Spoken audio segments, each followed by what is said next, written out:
नमस्कार, एक बार फिर से आप सबका बहुत बहुत स्वागत है हमारे YouTube चैनल कुमार जी पर। और आज हम विश्व में टाइप्स ऑफ गवर्नमेंट्स, सरकार के प्रकारों की चर्चा करेंगे।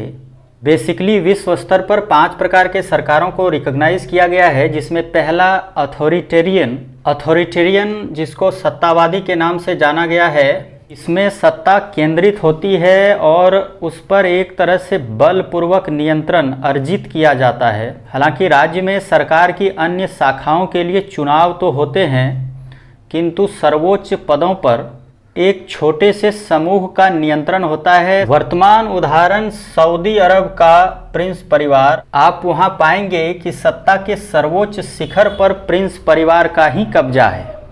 ये तो रही अथॉरिटेरियन गवर्नमेंट की बात। अब आती है डेमोक्रेसी, जो सर्वाधिक लोकप्रिय और ज़्यादातर मुल्कों में यही व्यवस्था स्थापित है वर्तमान में। डेमोक्रेसी या प्रजातंत्र भी 3 रूपों में पाए गए हैं, जिसमें एक जो है पार्लियामेंट्री डेमोक्रेसी। सरकार के मुखिया एवं राज्य के मुखिया अलग अलग होते हैं। अब यह क्या है? उदाहरणतः हमारे देश में सरकार के मुखिया प्रधानमंत्री होते हैं, जबकि राज्य के मुखिया कार्यकारी प्रधान के तौर पर राष्ट्रपति की भूमिका होती है। और हम पार्लियामेंट के सदस्य चुनते हैं। पार्लियामेंट से ही सरकार एवं इसके संगठन का निर्माण होता है। इस तरह से कार्यकारी प्रधान अर्थात राज्य के मुखिया की भी उत्तरदायित्व पार्लियामेंट के प्रति होती है। मूल रूप से यूनाइटेड किंगडम या ब्रिटेन में इसी प्रकार की व्यवस्था कायम है। अब दूसरी व्यवस्था होती है प्रेसिडेंशियल डेमोक्रेसी की। इसमें सरकार के प्रमुख एवं कार्यकारी प्रमुख अर्थात राज्य के प्रमुख दोनों एक ही व्यक्ति होते हैं। यूएस में इस प्रकार की व्यवस्था कायम है, जिसे अध्यक्षीय प्रणाली भी कहते हैं। तीसरे प्रकार के डेमोक्रेसी की बात आती है डायरेक्ट डेमोक्रेसी की। प्रत्यक्ष लोकतंत्र की इस व्यवस्था में न सिर्फ सरकार या प्रतिनिधि चुनने का ही हक जनता को होता है, बल्कि संसद के द्वारा पारित कानून एवं संविधान संशोधन प्रक्रिया में भी जनता वोटिंग करती है। इस तरह से राज्य एवं सरकार पर सीधा असर जनता का होता है। स्विट्जरलैंड इसका बेस्ट उदाहरण है। अब तीसरे प्रकार के गवर्नमेंट की बात करें तो मोनार्की, साम्राज्यवादी सरकारें, प्रायः यह अब प्रचलन में नहीं है।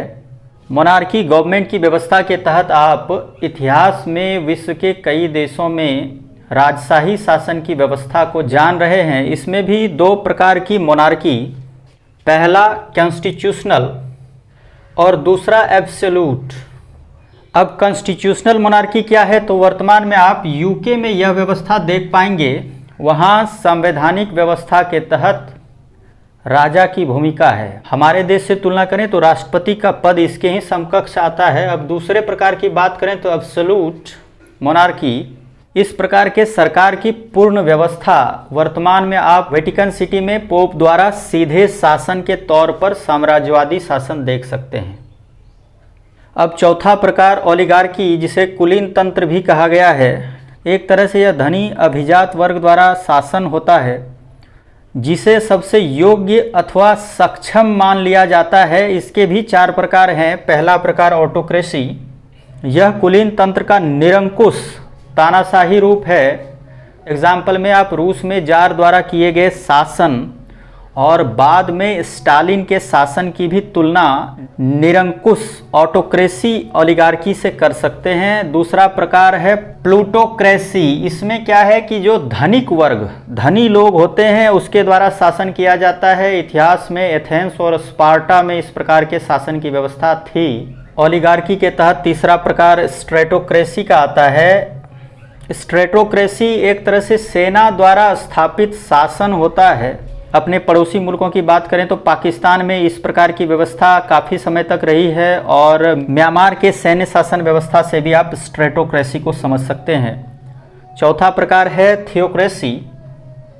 थियोक्रेसी जिसे धर्मतंत्र कहा गया है, वर्तमान में ईरान में इस प्रकार की व्यवस्था है, अर्थात धार्मिक आधार सत्ता के शिखर पुरुष के लिए तय कर दिए जाते हैं। सत्ता का शिखर पुरुष न सिर्फ राज्य का बल्कि धर्म का भी सर्वोच्च नेता माना जाता है, और इस प्रकार की व्यवस्था में शासन में धर्म का दखल ज़्यादा पाया जाता है। 5वां प्रकार टोटलिटेरियन, अधिनायकवादी सरकार में किसी एक नेता में सत्ता का सर्वोच्च शक्ति केंद्रित हो जाता है और ये नेता न सिर्फ सरकार बल्कि आम लोगों के जनजीवन को भी नियंत्रित करते हैं। ऐतिहासिक तौर पर आप जर्मनी में हिटलर और इटली के मुसोलिनी सरकार की तुलना अधिनायकवादी सरकार से ही कर सकते हैं।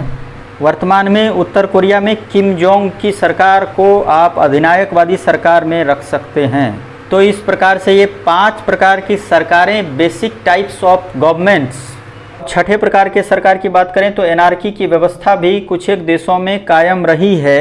इसे अराजकता के नाम से जाना जाता है और दरअसल यह किसी भी सरकार का प्रकार न होकर सरकार न होने की स्थिति है।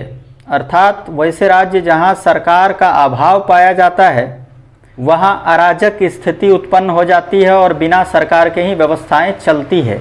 अभी विश्व में एनार्की की व्यवस्था किसी भी देश में नहीं पाई जाती है, लेकिन सोमालिया में 1991 से 2006 के बीच अराजक व्यवस्था कायम थी। आप न्यूज़ में सोमालियाई समुद्री डाकू को बराबर सुनते आए होंगे।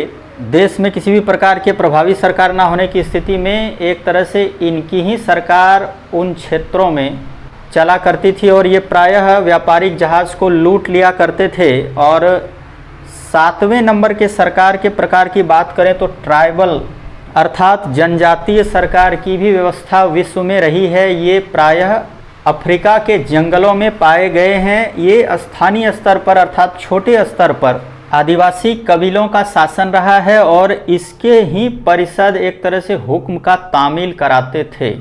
अंत में आर्थिक आधार पर गवर्नमेंट के टाइप्स की बात करें तो पहला पूंजीवादी शासन व्यवस्था, दूसरा साम्यवादी और तीसरा समाजवादी शासन व्यवस्था। ये 3 प्रकार की शासन व्यवस्थाएं विश्व में आर्थिक आधार पर माने गए हैं, जिसमें पूंजीवादी व्यवस्था के तहत सरकार पूंजी के निर्माण एवं अर्थव्यवस्था चलाने में कोई भी हस्तक्षेप नहीं करते हैं। अर्थात पूंजी निर्माण के लिए एक तरह से स्वतंत्र बाजार की स्थिति कायम रहती है। आप इस प्रकार की व्यवस्था यूएस, हांगकांग, स्विट्जरलैंड इत्यादि देशों में देख सकते हैं।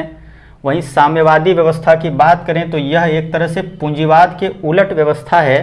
यह व्यवस्था कार्ल मार्क्स के सिद्धांतों पर आधारित है, जिसमें अमीरों एवं गरीबों के बीच की खाई को पाटने के लिए सरकार का दखल होता है। और कार्ल मार्क्स के ही सिद्धांतों पर आधारित समाजवादी शासन की तीसरी प्रकार की व्यवस्था। मोटे तौर पर साम्यवाद और समाजवाद के सिद्धांतों में ज़्यादा अंतर नहीं पाया जाता है। एक बड़ा अंतर जो है वह यह है कि साम्यवादी विचारधारा हिंसक क्रांति के द्वारा सरकार की स्थापना पर बल देता है, वहीं समाजवादी विचारधारा हिंसा को नकारती है। यह कानूनी ढांचे में रहकर ही छोटे छोटे सुधारों के माध्यम से सामाजिक बदलाव लाने की बात करता है। साम्यवादी सरकार की बात करें तो वर्तमान में चाइना, रूस, वियतनाम इत्यादि देशों में इस प्रकार की व्यवस्था कायम है। वहीं समाजवादी शासन व्यवस्था की बात करें तो अल्जीरिया, वेनेजुएला, स्कैंडिनेवियाई देशों में इस प्रकार की व्यवस्थाएं कायम है। तो ये रहे मोटे तौर पर विश्व में सरकार की प्रकारें, टाइप्स ऑफ गवर्नमेंट्स। आप इसी प्रकार हमारे चैनल के साथ बने रहें। हमारा साथ आगे कायम रखने के लिए इसे शेयर अवश्य करें। लाइक, कमेंट, सब्सक्राइब करना न भूलें। बहुत बहुत धन्यवाद।